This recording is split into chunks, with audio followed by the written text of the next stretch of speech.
সাংবাদিক বন্ধুরা, দেশনেত্রী বেগম খালেদা জিয়া নারী ক্ষমতায়নের বৈশ্বিক প্রতিনিধি। শুধু বাংলাদেশ নয়, সারা বিশ্বে নারী নেতৃত্বের পুরুষ হিসেবে দেশনেত্রী বেগম খালেদা জিয়া বাংলাদেশের নারী ক্ষমতায়ন ও অগ্রগতির পথে অত্যন্ত গুরুত্বপূর্ণ ভূমিকা পালন করেছেন। তিনি মেয়েদের জন্য অবৈতনিক শিক্ষা ব্যবস্থা চালু করেন এবং উপবৃত্তি ব্যবস্থা মাধ্যমে ন্যূনতম প্রাথমিক মাধ্যমিক শিক্ষার নিশ্চয়তা প্রদান করেন। 1993 সালে খাদ্যের বিনিময়ে শিক্ষা ব্যবস্থা চালু করে প্রাথমিক শিক্ষার নিম্নবিত্ত পরিবারের মেয়েদের আগ্রহী করে তোলেন, যা দরিদ্র পরিবারের মেয়েদের স্কুলে থাকার জন্য ব্যাপকভাবে উদ্বুদ্ধ করে। তিনি 10ম শ্রেণী পর্যন্ত মেয়েদের জন্য বিনামূল্যে শিক্ষার ব্যবস্থা নিশ্চিত করে একটি সামাজিক বিপ্লব সৃষ্টি করেছেন। প্রধানমন্ত্রী থাকাকালীন সময়ে বেগম খালেদা জিয়া ধর্ষণ ও অ্যাসিড সন্ত্রাস দমন আইন প্রণয়ন করে নারীদের বিরুদ্ধে ভয়াবহ অপরাধ রোধে কার্যকর ব্যবস্থা নেন। নারীর নিরাপত্তা নিশ্চিত করতে যৌতুক বিরোধী আইন প্রণয়ন করেন, যা অর্থনৈতিক ও সামাজিক নির্যাতন কমাতে সহায়ক হয়।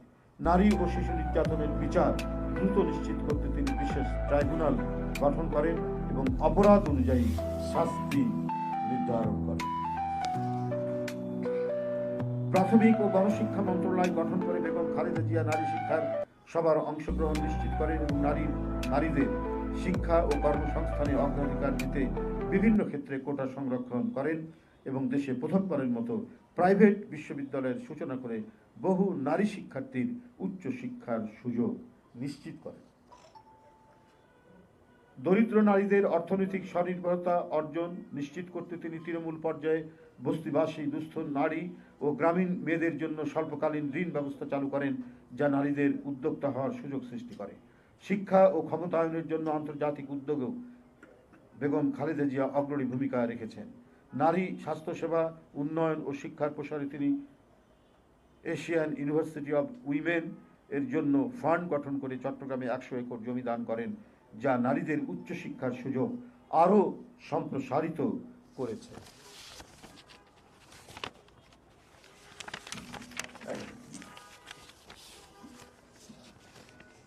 নারীরা যাতে প্রযুক্তিগত দক্ষতা অর্জন করতে পারে সেই লক্ষ্যে তিনি কম্পিউটার প্রশিক্ষণ ও ব্যবহার কাজে নারীদের যুক্ত করেন, যার ফলে অসংখ্য নারী কর্মসংস্থানের সুযোগ পায়। নারীদের কৃতিত্বের স্বীকৃতি দিতে তিনি নবাব ফয়জুন্নেসা ও বেগম রোকেয়ার নামে একাডেমি প্রতিষ্ঠা করেন এবং তাদের নামে পদক প্রদান শুরু করেন। বেগম খালেদা জিয়া শুধু নারীর উন্নয়নের কথায় সীমাবদ্ধ থাকেননি, বরং একের পর এক বাস্তবধর্মী পদক্ষেপ নিয়ে নারীদের জন্য নতুন পথ তৈরি করেছেন। তার গ্রহণ করা উদ্যোগগুলো আজও নারীদের জন্য সুফল বয়ে আনে এবং এসব উদ্যোগ নারীর ক্ষমতায়নের ইতিহাস চিরকাল স্মরণীয় হয়ে থাকবে।